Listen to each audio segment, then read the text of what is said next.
Today I want to talk about. Oh, okay, it's recording. Today I want to talk about the story of my loud neighbor and how it helped, how it taught me how to be a better neighbor myself. So, for context, I live in a metropolitan area in the suburbs in a apartment complex that has a lot of people who clearly are just like they're not looking to make roots. Um, I it's funny hearing myself say that out loud because I grew up in a metropolitan area and I actually grew up in a house in the suburbs where we actually did know our neighbors, and I'm sure there's parts of any metro where you have people actually trying to make roots, but I didn't realize how common it was for people to not be doing that, for seeking out places where they don't want to do that. And it really seems to be the case that like people end up being around like other people. I didn't actually choose the apartment that I'm living in. I moved in with my now spouse 10 years ago. I wanted to move to another state and start a new adventure, and I didn't mind living in an apartment because I loved living in apartments in college, but that's really different. Even if you go to like a big college, yes, nobody really is there to make roots, but I think the similarities between each other and like the spirit of, or just the spirit of, let's have fun. This is no big deal. We're here to not just learn but socialize. There was never an apartment that I didn't get to know my neighbors and have like a good friendly time with. Like it really helped shape how I wanted to live in an apartment. Like to this day, if I went to host a party, I talk to all my neighbors and say, "Hey, I'm going to have a party tonight, or at this date and time. If it's too loud, please let me know. And of course, you're invited." I think that's just a great way to deal with potentially being loud and also extending olive branches. And I don't know. It's just someone did that to me once and stuck with me forever. I haven't gone around of throwing any parties. For I've been just life really hit me hard coming here, and that's a whole nother story. But yeah, it's not like this here. I try to introduce myself to my whole hall, and only one person responded, and she was like an older family lady who ended up moving to a house a couple of years later. Everyone else is just very kind of keep to themselves. Some people are very nice. Some people don't seem to really want to engage with you. Um, and I kind of figured out why later, and I'll get to that later. But that's the setup, and it's important because the urban, suburban, rural, you know, it all affects how people behave, and it's clear that this place is a place where it's a kind of a bedroom community. It's a place for people to live because they moved here for tech. Um, and I mean, that's why my spouse moved here. And he got this place because his employer found it for him. So, probably a lot of similar situations. But I found that it's actually really diverse. There's not a lot of people like my spouse here. Everybody's very different. Anyway, um, my upstairs neighbor. I had a really chill upstairs neighbor for a long time, didn't make hardly any noise, and definitely didn't make a single peep during quiet hours, which is from 10 p.m. to 8 a.m. Very reasonable hours, I think. Um, Even if you work nights or whatever, like that's when it's clear when people are sleeping and want to chill, and you always have, like your day off to do loud stuff during the day, like watch a movie or whatever. Um, he was really cool. I only had to talk to him twice about things that he was doing that were not good, like his watering his plants, the water overflowing into my patio, and Was he making? I don't even think he made any loud noises. I think the other time I talked to him was just because my delivery went to his apartment instead of mine. Um, but I only had to tell him once, and he was super apologetic and uh, almost too apologetic. But yeah, he was really chill. But then he moved finally. He got replaced with a group of people who never we never really got the chance to introduce to each other. But I'm really glad I had him before I met these people, because I'm not gonna say these people. I'm gonna say this person. And there are multiple people who live upstairs, but it's just one person who I've talked to every time I've had to talk to anybody. I guess we'll consider her the head honcho. When she dripped onto my patio, because it's easy to make that mistake with the structure, I let her know, and she was very polite about it and said sorry. But then it kept continuing to happen, and it didn't stop until I told management about it, and they decided to contact her. So not a good start. But she also liked to watch movies late at night, like with her sound system full blast. And what I thought was having parties in her house turned out to be, I think, the whole apartment cooking together. Like late at night. I know that sounds kind of weird, but there's a lot of Indians here, and they seem to be kind of like crepuscular. They often get up really early in the morning. I think nap in the middle of the day, or maybe they just don't sleep. But they tend to eat really, really late. And a lot of them make their own food, like really intensive cooking. So I'm pretty sure that's now what has been happening late at night. Always after 10 p.m., like around 11 p.m. or later, it starts, and it's like mortar. It sounds like a mortar and pestle pounding, chopping on the cutting board, and moving like I think like a step ladder or a stool by dragging across the floor in the kitchen, or some sort of furniture, and just moving around the living room very loudly, like the loudest footsteps I've ever heard in my life. Like, it's hard to believe there isn't like a 400-pound person up there. And then I think it's also the sound of going up and down the stairs, because it's a townhouse technically. It's like a second floor apartment, but it's actually 2 floors all in one unit. And I know from experience that if you're not being careful going up and down the stairs, you're just like running up and down the stairs. It can be very loud. So very, very clear sounds, not very thick ceilings.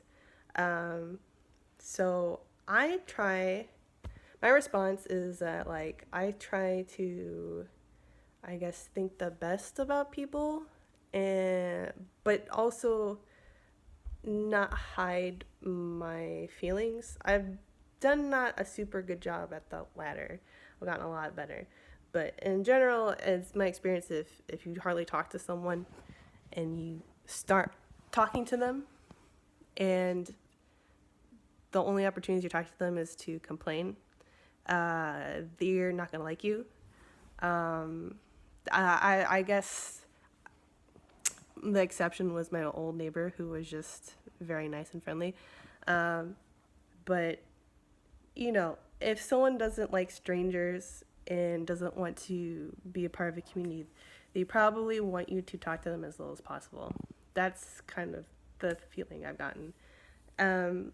So I try to be helpful, like try to present what I want to say to that person, not as a complaint, but as I don't say this part, but like, I don't say it exactly like this, but like this is the vibe.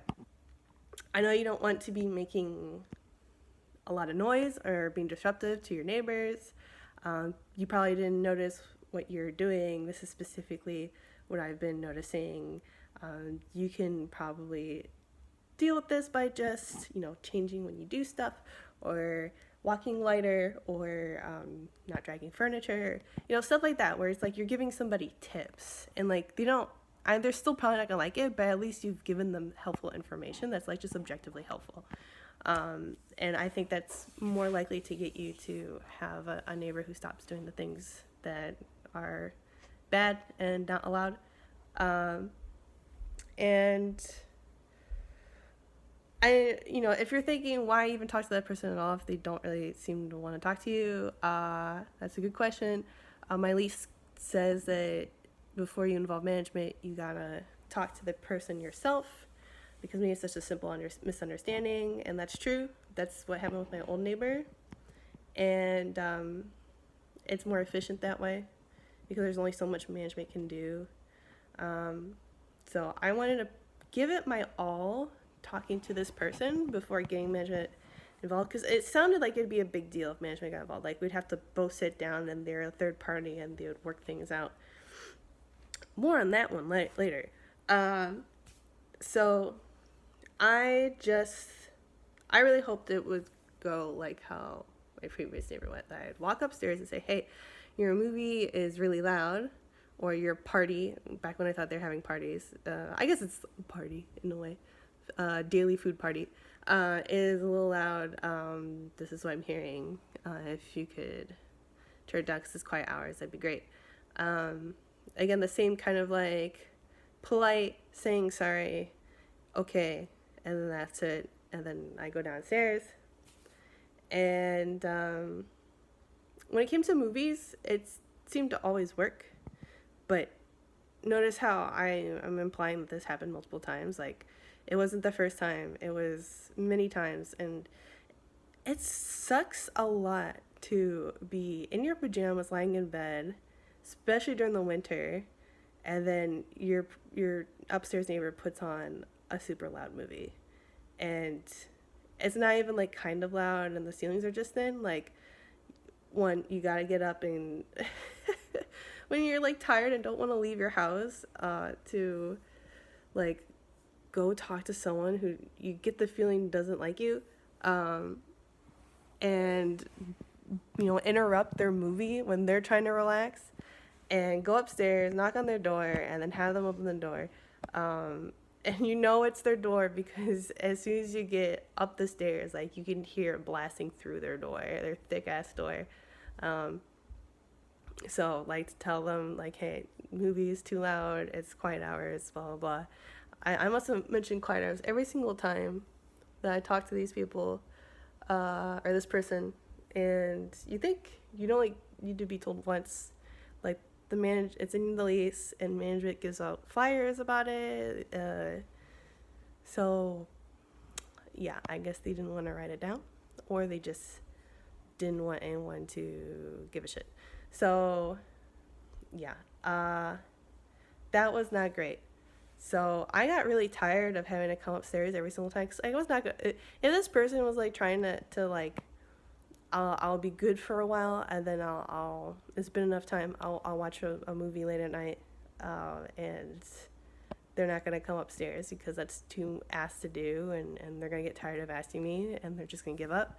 Like, if I get that feeling, I definitely absolutely don't want to give up, but I don't like having to like go. It is super annoying, and I have to do more work. I have to be the person who is more uncomfortable than the other person in order to address the situation. So I decided the best situation for both of us is that I give her my contact info and say, hey, with this, I can just, if I'm in bed and you're being way too loud, I can just describe what I hear to you as soon as I hear it, and then boom, easy. You can use that information however you like, and like, or give me feedback back that's like, we're not moving furniture around right now. Like, I don't know what you're hearing. Maybe it's a different apartment. Like, crazier things have happened. And I can be like, oh shit. And then I am assisted in finding out what's causing the super loud noises. And I can redirect my energy in a better way that makes the community better. You're probably wondering how I'm gonna by the end of the story talk about how this made me become a better neighbor, because so far I'm doing a great job, uh, but you'll see. Um, so I decide to leave a note in their door, which is actually how management does a lot of sending of messages, is just leaving paper in people's door. So I do that, and I put my contact. I explain basically what I said to you right now, and I put that in the note, and I put, I think, my email and my phone number. So I invite them to message me, and didn't get anything from them, and didn't see any improvement in behavior. So I'm like, maybe it, like, because I think at one point I saw on the floor of the hallway, like someone had opened the door and it fell. So like they didn't care, or they just weren't paying attention. So it eventually disappeared. I assumed someone picked it up, but maybe it wasn't the apartment I was targeting. So I left another one, and nothing. And then I thought, maybe this is just unreliable. So I'll write a letter and send it to them. Which sounds kind of crazy, but like that's what mailboxes are for. And even though it went through the postal service, although I heard that postal workers, if they see that your letter is addressed to, no, because I always get stamps, or I always get the little ink. Yeah. Well, either way, official correspondence, that just seemed the best. I felt genius, actually. And I felt like I could be really confident that they would open it. And I did that. Nothing. I sent another letter just in case it got lost, I guess. Nothing. At this point, I think I'm technically breaking my lease, because you're not supposed to harass people. I think I was just supposed to tell them once, and if they don't care, then I talk to management. But anyway, I mean, it's just letters. I'm not threatening them or anything. So at this point, I'm like, there's a type of letter where like I can get like a read receipt, right? And I'm like looking into it. I was like, no, I'm if that doesn't work, I'm just gonna be upset again. I just really want to make sure that my contact info goes into her hands. So I write on a piece of notepad paper my contact info, and I go up there, I knock on the door. I'm anxious because I just know it's not going to be good, but trying to stay optimistic, because we're people and we can work it out. This is what I'm supposed to be doing. And I knock on the door, and I hand over and I give my little spiel that I included basically in every letter. And she takes it, looks at it, and hands it back to me, and then just kind of goes off. And she's not happy. She is very much trying to explain how I've got everything wrong, and this has nothing to do with them, that they don't make any noise, that she doesn't know what I'm talking about when I'm talking about the furniture noises, which is kind of wild because I only ever mentioned that in my notes. So that means she did read them and chose not to respond. And that I must be hearing pipes. It's the water pipes. Now, that sounds weird, but it's true. Water pipes can be quite loud. Every time I open my faucet in the bathroom, I hear a kathunk afterwards. It's a very distinct sound. A lot of people will say that you can confuse other sounds for water sounds. I imagine that's more true if you don't have a set of ceilings, and like every sound that you hear is just a soft, vague sound. But these are very, very distinct, unmistakable sounds that I'm hearing. And I do hear the water going kathunk. That's also one of the many sounds that I hear. I only hear it in the bathroom, which makes sense. Like if I'm running my water, or someone's taking a shower, or using their water, or using their laundry, I can hear it, but just in the bathroom, and I don't care because I'm not trying to go to sleep or relax in the bathroom. Um, but yeah, that was their response, is that it must just be me hearing the water sounds. And she hands me back the paper, and I should have just not grabbed it. I should have just left it there, but I just instinctively grabbed it, and she closed the door on me. And yeah, that's that's about when I think I realized that there's nothing I could really do talking to her to address the issue.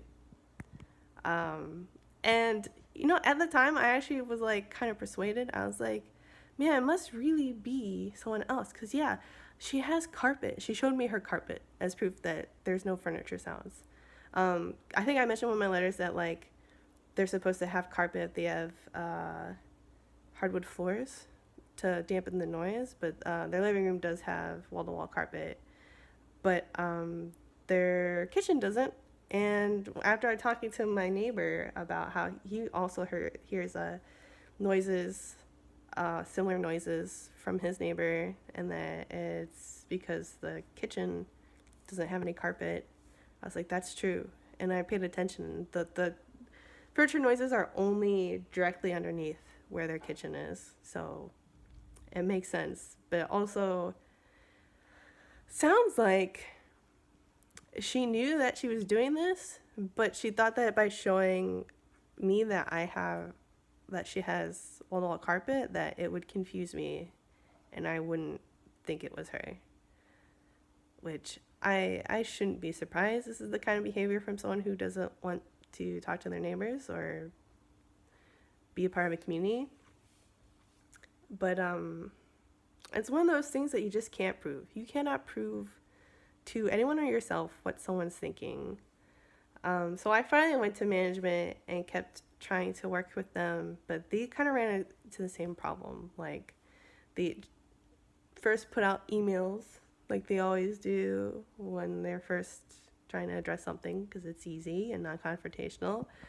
But when that didn't work, they actually went out of their way. I'm kind of surprised. At this point, there's no management actually living in my apartment complex. This is not good. So they don't have people who can like check on people, and there's no office for us to go hang out together and talk it out together. That's just not going to happen because there's no office anymore. So the next thing they try is they actually call every single person on the upper floor, telling them about quiet hours and asking kind of about the situation. And that was really, really fucking cool. But when they talk to my upstairs neighbors, and when I say upstairs neighbors, I mean the people directly above me. I have a whole row of people who live above my floor, so they're technically all my upstairs neighbors. But I also went ahead and investigated myself, going up and down the hall at night to see if there's any other places that make noise, and there's some, but they're all pretty far from my apartment. But yeah, they called an upstairs apartment. Miss Loud Lady said that, oh, that noise? Yeah, we hear it too. So now there is noise, and it's exactly how the apartment people describe, which is what I told them. But they also hear it too. And they haven't mentioned it to the apartment complex at all. Like, they've supposedly been annoyed by these sounds, but haven't said anything. And that's a different story. That's quite a different story from what they told me. And the story doesn't make any sense because there's nobody above them. So I don't know where they're hearing these noises from. So just seems like another attempt at deflecting. Them not wanting to deal with, or just her, because again, I have only ever seen her. It's possible that her crew is very subordinate to her, maybe sympathetic, but they are just not getting any opportunity to communicate with me or the management. That often happens. So Yeah, I'm like, okay, this seems kind of hopeless. And part of me deep down wants to go, well, some people don't learn unless you do an eye for an eye. Like, you be loud and obnoxious in the same way that they are, so they understand how awful that is.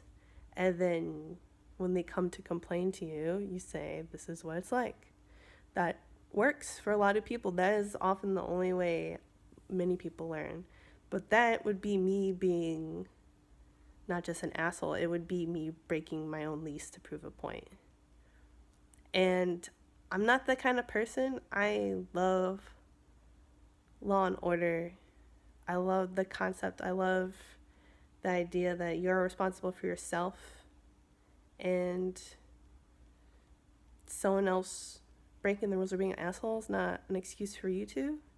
Like, it doesn't justify you doing the shitty thing.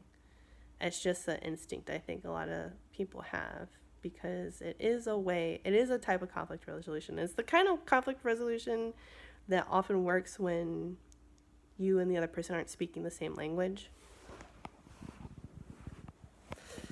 But I just don't think that's appropriate for where I live, where it's not total anarchy.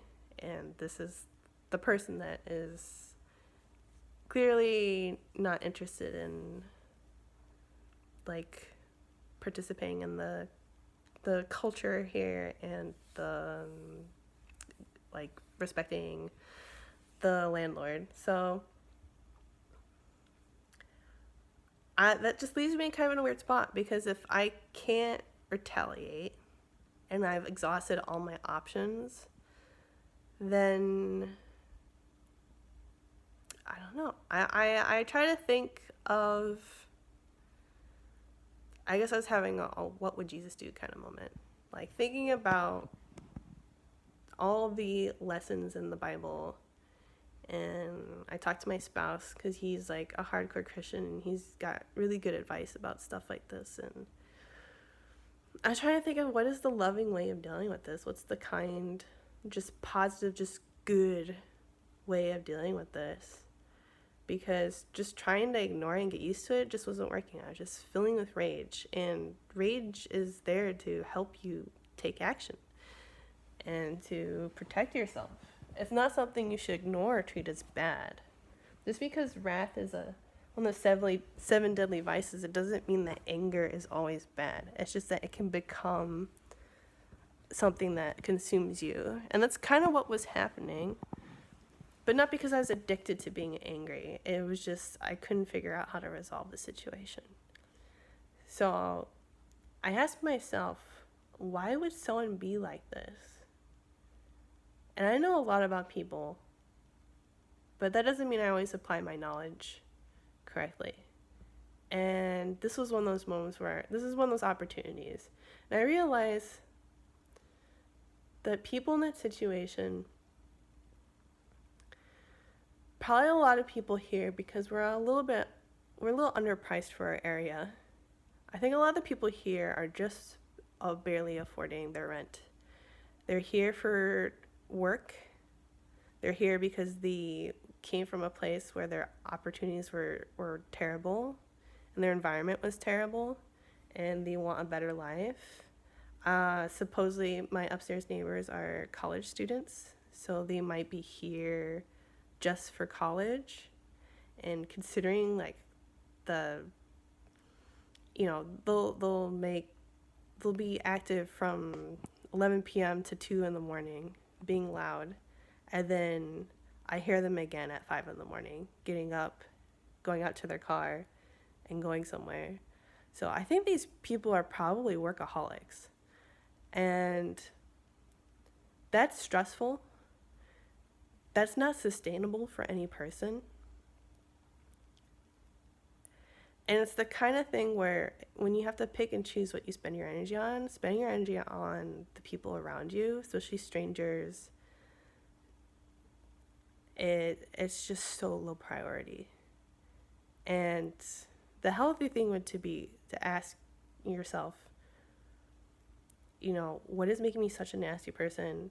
What is stressing me out so much? Is it all this extra time I'm spending into college? Maybe I need to slow down. But you just, you know, it's a situation that doesn't always resolve itself easily. Because if it was, then people would do it.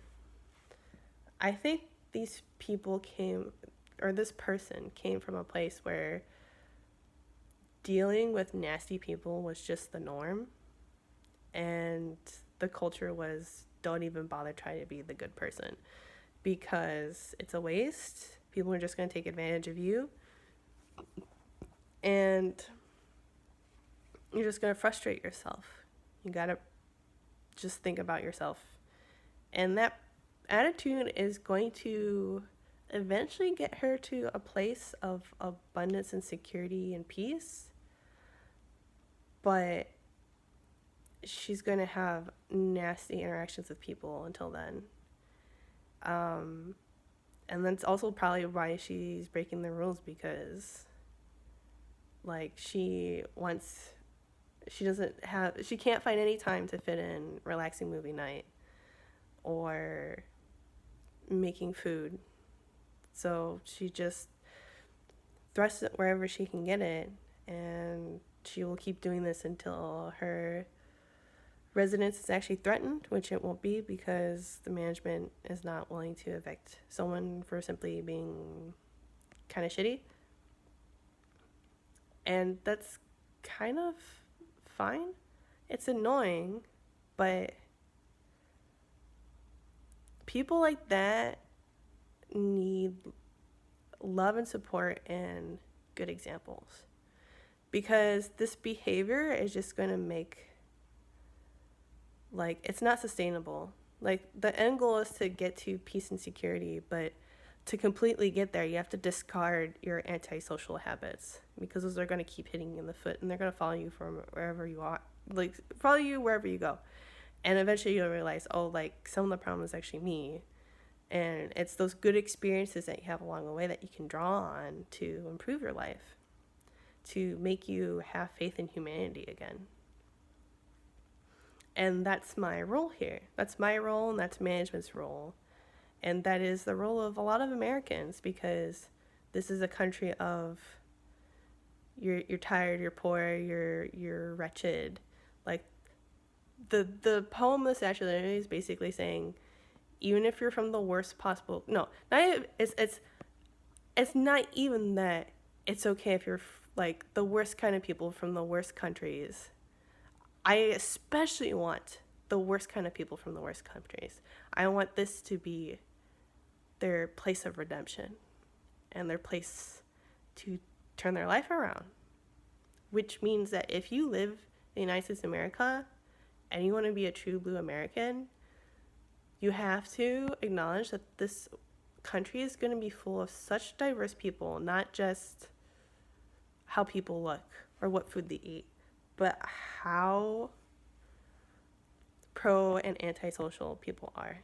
Like how wise people are, how traumatized or healthy people are, and the healthy prop up the weak, the hurt. And we're struggling with that right now. We still believe in our justice system, still retributive justice, which just makes everything worse. And I'm proud to live in a city where they're actually trying to do restorative justice instead. But none of this changes that there's, for a very long time, way into the future, there's going to be hurt, scared, traumatized people coming here and not knowing any better. And the only way they're going to know better is to see good examples, to be loved, and to learn things the hard way, to hurt other people in order to be better.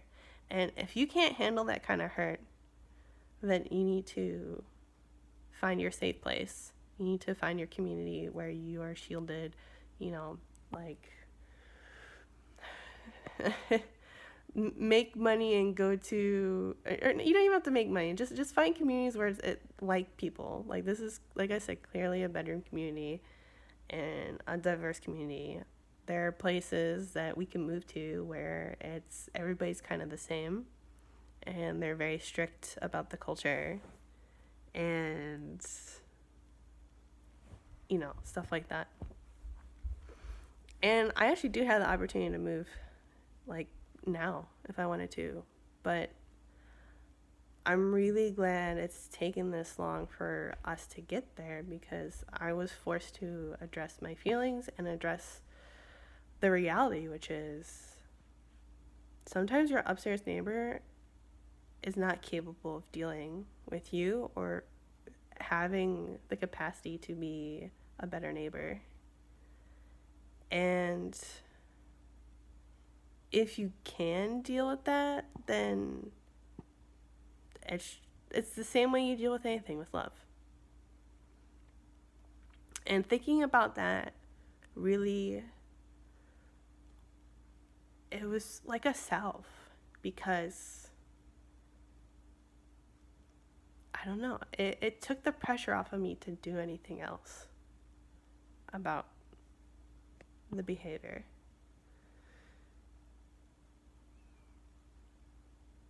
Like, now when I'm annoyed, I'm still annoyed, and I'm still annoyed at them.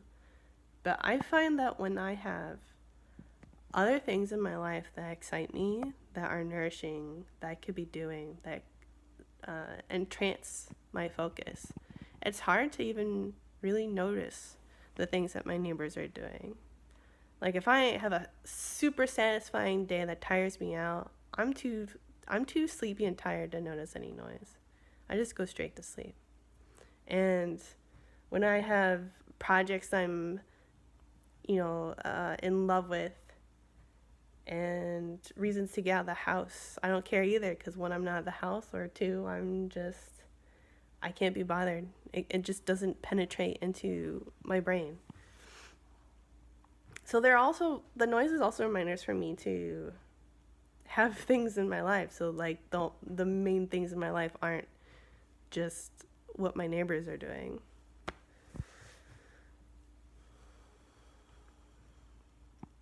But yeah, I guess that's the ending of my story. I guess to summarize, I moved to a place that culture shocked me, and I learned just how bad of community metropolitan areas can have, and how big the burden is of these places to carry the hungry.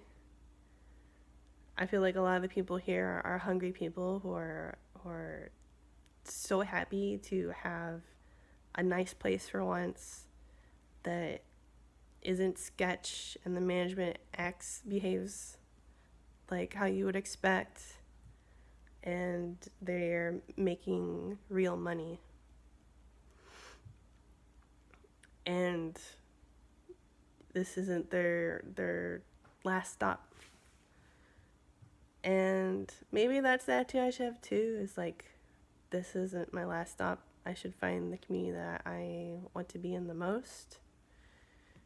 But I also want to make this community better. I want to attract people who don't care if it's a bedroom community or a perma home. Like, they want to, that the people who want to support each other have the opportunity to. I think I could manifest that if I had more time and energy.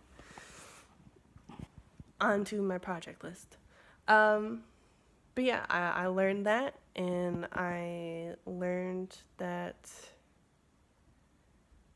it's not a good use of time to go out of your way, going over and over and over, trying to talk to somebody and make it clear how you're feeling, because humans are not that dense. Some humans are, but those humans don't have the time and energy for you. Like, put in the reasonable amount of effort, not the extreme maximal effort. Put in the reasonable amount of effort, especially if you're trying to follow the rules. And when you reach the end, accept. Accept if the resolution doesn't resolve well for you. Find a way around it. Find your happiness despite the situation, and remember what it actually means to be a support. Because when people are being mean, it's always out of pain and injury. Humans don't actually want to be mean. They want to have harmony with each other. And none of this will resolve instantly anything that you have. Nothing is guaranteed to resolve anything. Nothing of what I've said, what you've learned from this video, will instantly resolve for another person a conflict, will make a noisy neighbor stop being noisy. It's just a reminder that for us to move towards utopia, we just gotta try to be better than who we were yesterday. We just gotta remember what's truly good and keep that in our focus. And you can't make yourself be sympathetic. So the best thing you can do is try to understand why a nasty person is the way that they are. And it's usually because they're hurt and they're not getting the security that they need. And I can't provide that, but I can contribute to it. And I can take pleasure and peace that I am doing that. And then work on my own life. I feel like I didn't really quite explain what I set out to explain. But I said a lot of things, and I said them honestly, and I shared my feelings. So my goal was to share this story to help people who are struggling, to help myself, and to also help people who are struggling with a noisy neighbor or a scary neighbor or just a neighbor that is a thorn in your side. Hopefully I did. I think I probably did.